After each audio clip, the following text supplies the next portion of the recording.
ഇന്ന് നമ്മൾ ഉണ്ടാക്കാൻ പോകുന്നത് മാങ്ങ അച്ചാറാണ്. അതിനുള്ള ആവശ്യം മാങ്ങ, ഉപ്പിലിട്ട മാങ്ങയാണ്, മുളക് പൊടി, മഞ്ഞൾപ്പൊടി, ഇത് ഉലുവായും കടുകും കൂടി പൊടിച്ചതാണ്, കായം, സൺഫ്ലവർ ഓയിൽ.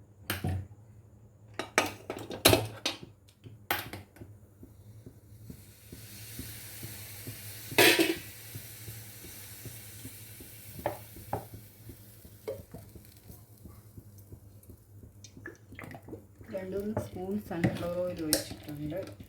അതിലേക്ക് കടുകിട്ടു,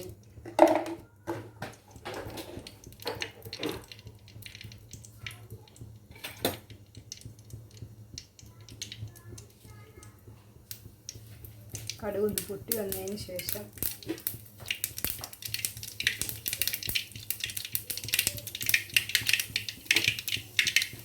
ഇഞ്ചിയും വെളുത്തുള്ളിയും കൂടി ചതച്ച് വെച്ചതാണ്.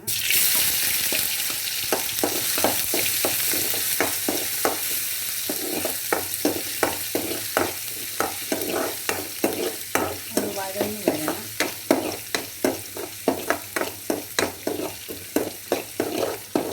വഴന്ന് വന്നിട്ട് നല്ല മണമൊക്കെ വരും. അതിനുശേഷം കരിയാപ്പിലയും പച്ചമുളകും ഇട്ട് കൊടുക്കും.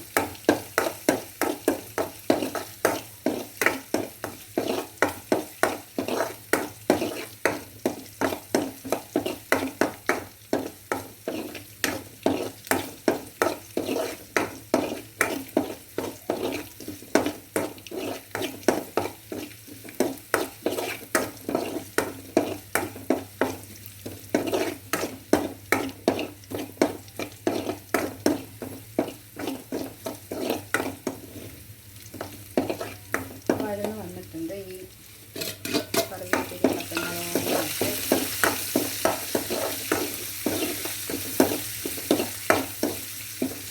ഇതിനകത്ത് ശകലം കാശ്മീരി ചില്ലിയാണ്,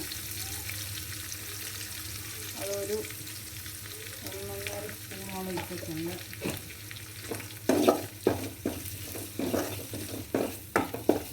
മുളക് പൊടിയുടെ കളർ മാറിയൊരു മെറൂൺ കളറാകുന്ന വരെയൊന്ന് ചൂടാക്കണം.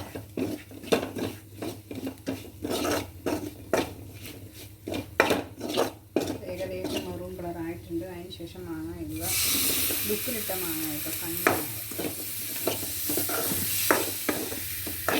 ഇളക്കി കൊടുക്കുക. ലേശം മഞ്ഞൾപ്പൊടി ഇടുക.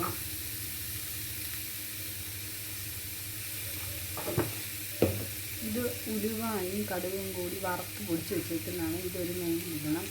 ഇതാണ് മാങ്ങാച്ചാറിൻ്റെ ടേസ്റ്റ് എന്ന് പറയുന്നത്. ഒരുപാട് കൂടി പോകാൻ പാടില്ല കൈക്ക്.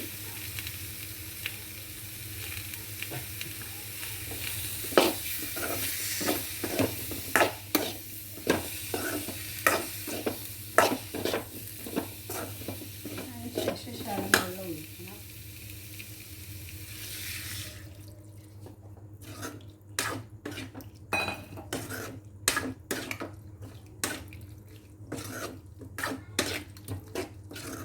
ലേശം കൂടി വെള്ളം വേണം.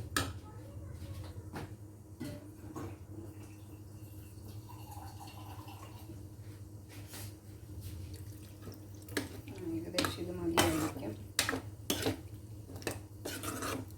ഇതിലേക്ക് എല്ലാം ഉപ്പ് ചേർക്കണം.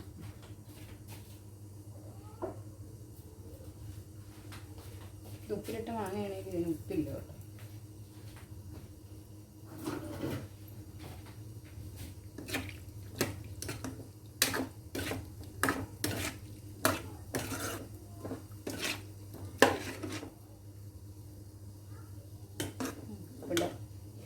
പിന്നെ മുളക് പൊടി ഇത്രയും പോരാ, കാരണം അത് മെറൂൺ കളറാകാൻ വേണ്ടിയാണ് ഞാൻ ആദ്യമേ അത് ചേർത്തത്. 1 സ്പൂണും കൂടി വേണം.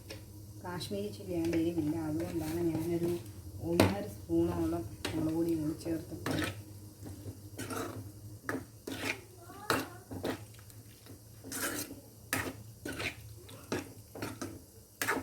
ഓക്കെ, ഇനി കായം ഇടണം. കായൊക്കെ ഞാൻ നല്ലോണം അച്ചാറിനകത്ത് ചേർക്കാറുണ്ട്. നല്ലൊരു മണം വരണം.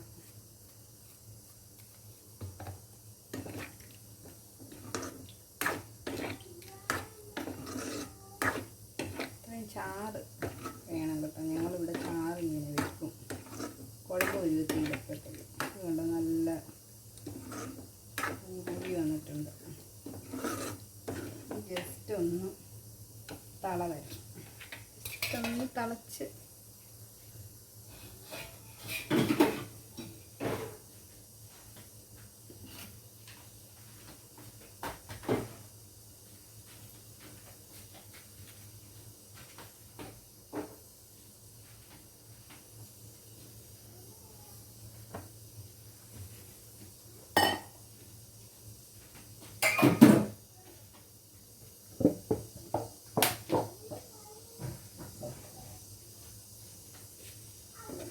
ഒന്ന് തിളച്ചാൽ മതി.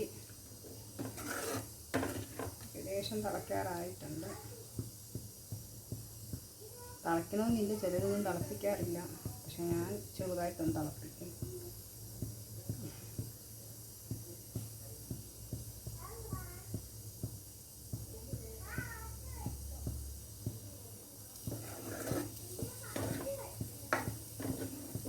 തിളച്ചിട്ടുണ്ട്. ഇതുകൊണ്ട് നല്ല കുറുകിയിരിക്കുന്നുണ്ട്.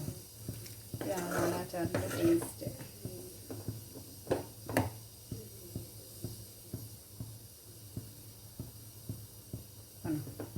അപ്പോൾ ഇത്രേ ഉള്ളൂ, നമ്മുടെ മാങ്ങാച്ചാർ റെഡിയായി. എല്ലാവരും ഒന്ന് ട്രൈ ചെയ്ത് നോക്കുക. ഇനി ഇത് തണുത്തതിന് ശേഷം ശകലം വിനാഗിരിയും കൂടെ ഒഴിക്കാം. ഇത് നല്ല ടേസ്റ്റാണ്, സാധാ മാങ്ങാച്ചാർ പോലല്ല. ഇതൊന്ന് ട്രൈ ചെയ്ത് നോക്കുക കേട്ടോ.